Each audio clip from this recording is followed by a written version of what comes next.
दुलही रहे बीमार निरहुआ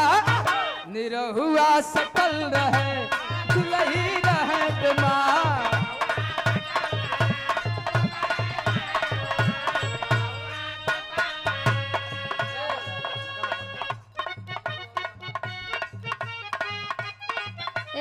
मंगर चाहे सुमार जाके डटल रहे मंगर चाहे सुमार जाके डटल रहे दुलही दुलही दुलही रहे बीमार निरहुआ निरहुआ निरहुआ सकल रहे।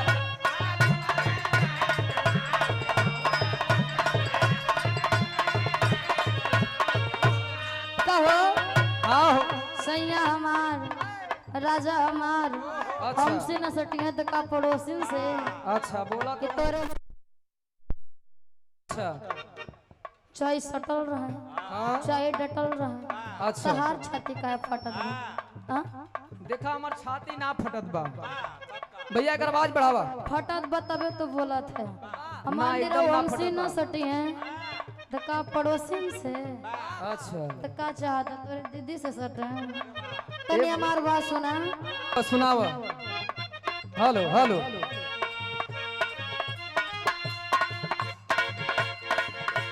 निरहुआ है हमार ओहो हमार सन्या अच्छा निरहुआ है हमार कि हमसे सटल रहे निरहुआ है हमार दुल्हा हो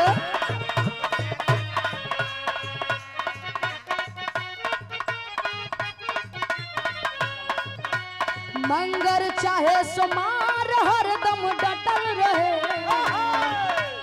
मंगर चाहे सोमार हरदम डटल रहे निरहु निरहु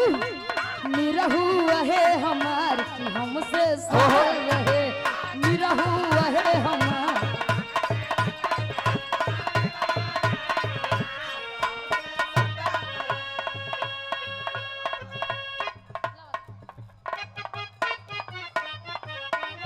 वही घरे में खाला नहाला ए हो चलिए अपन निरहु का दशा सुना सुनाओ हो वही घरे में खाला नहाला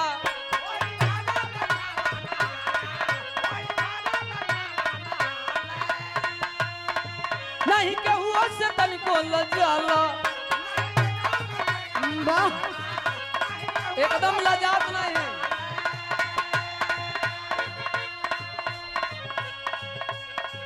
नहीं तनिको तनी सुना केहू से तनिको लजाला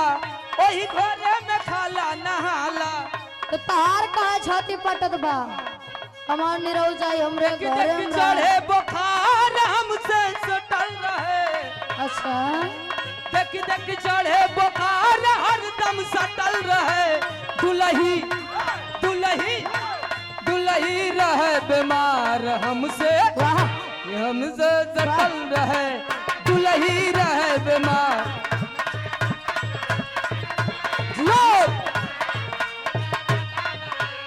सुना हो बोला हमार निरहु घरे में न रही का बहरे रही है अच्छा हमके लागत बा अपने दीदी तू सेटिंग करावे चाहता तबे दूर करत है ना हो ऐसा बात ना हमार सैया हमरे लगे ना रही है घर में नहीं है कहीं है ना तो का तोरे घर में नहीं है कहीं है तनी सुना हमार सैया सुनाओ, हमरे लिए का सुनाओ। है मोरा निरहुआ है चांदी सोना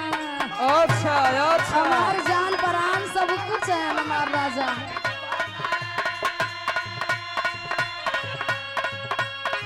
नहीं लगे बलमुआ के टोना इतना प्यार से करल। बचाई के रखब हो उनका अच्छा इतना प्यार करलू बहुत मोर निरहुआ है चांदी सोना नहीं लगे बलमुआ के टोना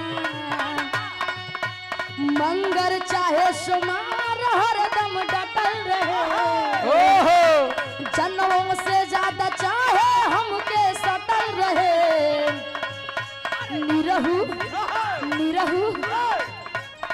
सैया अच्छा अरे निरहू रहे बीमार निरहू रहे बीमार दुल्हिया दुल्हिया दुल्हिया सटल रहे निरहू रहे हमार की हमसे सातों जन्म के लिए हमारे लोग के रिश्ता ना हो। ए भैया वे क्या जा देखा समय कम हो उधर से गुरुदेव के फरमाइश है और रात में कार्यक्रम भैया जाना थे प्रतापगढ़ जाए के पड़ी फिर प्रतापगढ़ से फिर जान थे बनारस आए पड़ी भैया।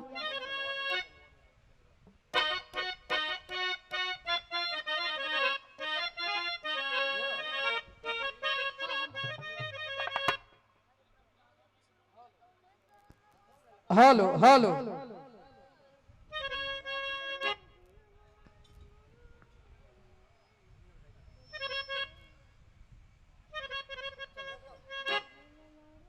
एक बार फिर से छाया हुआ ना आदरणीय गुरुजी आप श्री परमानंद पांडे जी पता बीएलजे कॉलेज मिर्जापुर आपकी तरफ से